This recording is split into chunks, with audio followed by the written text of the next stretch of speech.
And I know that 240 is from here to here.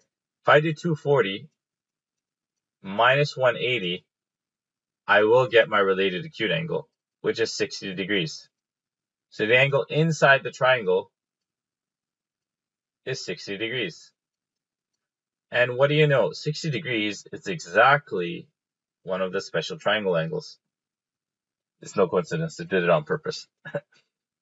All right, so we know that since this is 60 degrees and that's 60 degrees, I know what my side lengths are going to be. Because my side lengths have to follow this 1, 2, 3 pattern. So opposite of 60 has to be root 3. So opposite of 60 is going to be root 3. Then I know that the hypotenuse has to be 2 and adjacent has to be 1. So this has to be my triangle here. 1, 2, 3, or root 3.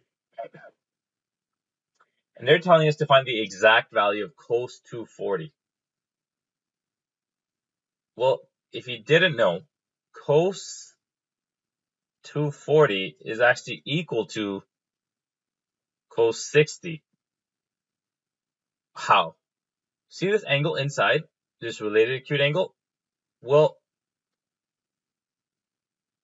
cos of my principal angle is equal to cos of my related acute angle in magnitude. What does that mean? In absolute value. That means that it will give you the numerical answer, but it may not necessarily give you the correct sign, meaning the positive or negative sign. So cos theta, the magnitude, the absolute value of cos theta is equal to the absolute value of cos beta. This is true. So absolute value means the positive value, the positive answer, the magnitude, the number, the numerical answer. So let's do this. So what is cos 60 equal to? I know cos 60, the exact value of cos 60 is adjacent over hypotenuse. And I know that adjacent is 1 and hypotenuse is 2. So I know that cos 60 is exactly 1 over 2. So does that mean that cos 240 is equal to 1 over 2? And that is wrong. It's close, but it's wrong. Why is it wrong? We have to use the cast rule to figure out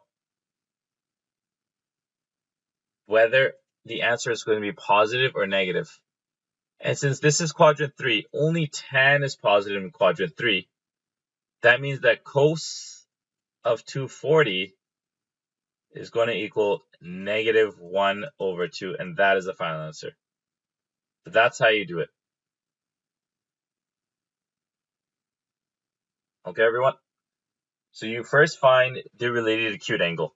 Then you draw your special triangles. Then you write the ratio. And then you add the positive sign or the negative sign depending on the cast rule. So I'm going to do another example. And this will be the last example for today because we're out of time. So the final example, and I didn't get to do a lot of things, so please watch the videos. Like I said, it's impossible for me to cover this. This is one of the largest units. And you'll realize that. Okay. 315 is, oh, I don't like the dotted line. 315 is going to be somewhere here.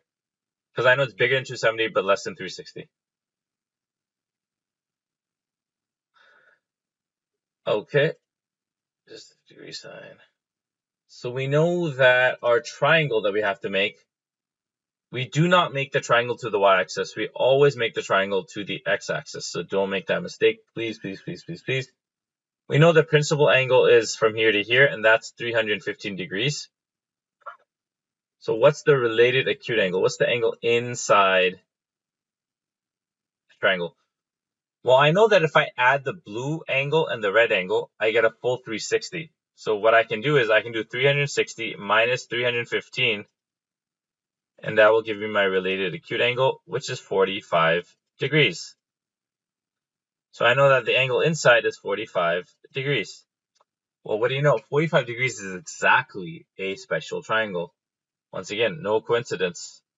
We do it on purpose. because whenever we ask for exact values, we kind of have to give you those for now, actually. When you get to grade 12, you learn some other techniques that you can use to get exact values, not just the special triangles. Okay. What are we doing here? Oh, 45 degrees. Yeah. So 45 is the easy one. It's just 1 root 2. That's the easy one.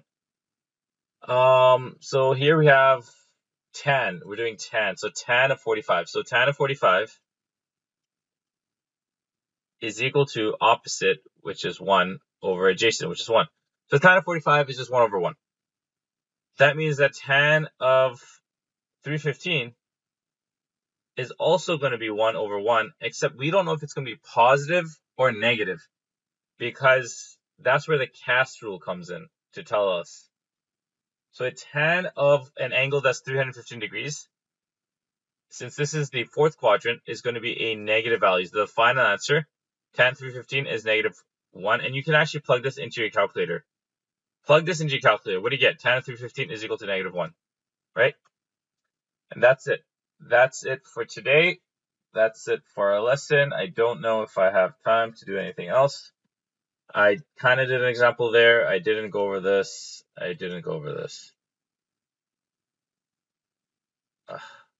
do one more.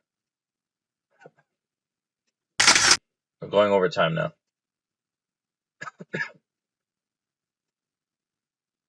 Okay. Exact value each of the following. So here we have negative angles. The trick with negative angles is very simple. All you have to do is take the negative angle. And if you don't know, if I rotate 360 degrees, let's say I'm facing in a direction. Let's say I'm facing, what direction is it? South, north, east? Yeah, south. If I am, let's say if I have north, east, never eat shredded wheat, northeast, southwest. If I'm facing in the south direction and I tell you, hey, why don't you rotate 360 degrees? Well, what's going to happen? I'm going to go from here and then I'm going to go back to facing exactly the same direction that I was facing, because that's what 360 degrees does, right? It makes you face the same direction. You didn't change yourself. You just kind of rotated in a full circle. So just like that, if I take negative 45 degrees and if I add 360 degrees to it, am I changing the angle? Am I changing the direction that I'm facing? No, I'm not. Because remember, 360 degrees doesn't change the direction you're facing. It doesn't change anything. So if I add 360 to it, what it does do is it changes the number into a number I can work with. Because what's negative 45 plus 316? Is 315 degrees. And now this angle of 315 degrees can be drawn on our grid that we have here. 315 is obviously in quadrant 4. So that's the trick here. Anytime you have a negative angle, you just add 360 to it. And in case let's just do one more example. Let's say if I have an angle of negative 60. Well, negative 60 plus 360, that's equal to 300 degrees. So once again, an angle that we can work with. Now, just so you are aware, I'm going to give you some examples here. Let's say if I have an angle of negative 1024 degrees. Let's say that's my angle. Well, what do I do now? Well, I add 360 to it. What do I get? Well, 124, 360. I get negative 664. Well, is that an angle that I can work with? No. So guess what? I keep adding 360 to it until I get an angle that I can draw on my grid here. And 304 degrees, I can definitely draw on my grid.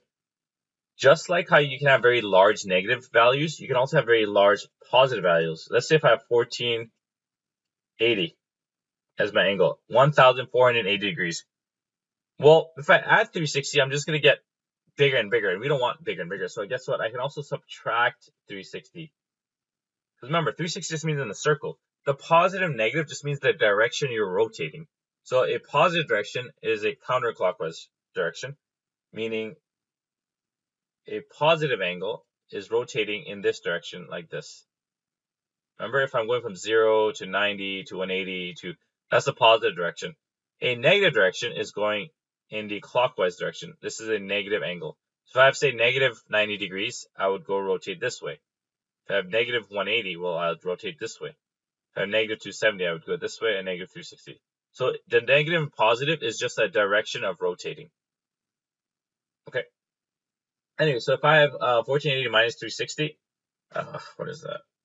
I can probably do that in my head, but no, I refuse. 1120, that's still too big. Guess what? Minus 360 again. Actually, I already did this in my head, but that's okay. 760. Guess what? Minus 360 again. That's 400. Guess what? Minus 360 again. That's 40. And now at 40 degrees, I can draw 40 degrees. That's in quadrant 1. And we're good to go.